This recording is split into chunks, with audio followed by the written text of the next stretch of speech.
শান্তিকালী আশ্রমের প্রতিষ্ঠাতা সাধু গুরুদেব শ্রী শ্রী শান্তিকালীর ২৬তম শহীদান দিবস পালন করেন ভক্তরা। আজ সকালে শোভাযাত্রার মধ্য দিয়ে গভীর শ্রদ্ধার সঙ্গে স্মরণ করা হয় গুরুদেব শান্তিকালীর এই শহীদান দিবসকে। শপথ গ্রহণ করা হয় মানব সেবায় নিজেদের আত্মনিয়োগ করার। প্রসঙ্গত জিরানিয়ার বোরাখায় ২০০০ সালের ২৭শে আগস্ট আততায়ীদের হাতে খুন হতে হয় মানব সেবক গুরুদেব শান্তিকালীকে।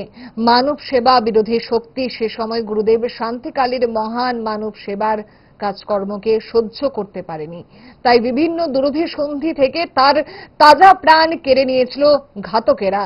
বর্তমান সময়ে এই আশ্রমের কর্মপরিধি বিস্তৃত হয়েছে রাজ্যের গণ্ডি পেরিয়ে ভিন রাজ্যেও।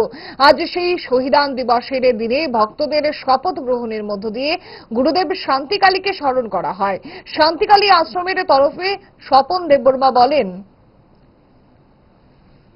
সবাইকে নমস্কার।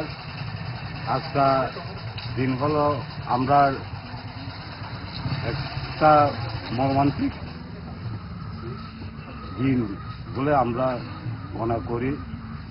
আমরা শ্রী শ্রী গুরুদেব শান্তিকালী যারা দুষ্কৃতীর সাথে আজকাল ২০০০ সালে তারা দেহত্যাগ করে গেছেন গুলিবিদ্ধ হয়ে, তারা স্মরণীয়।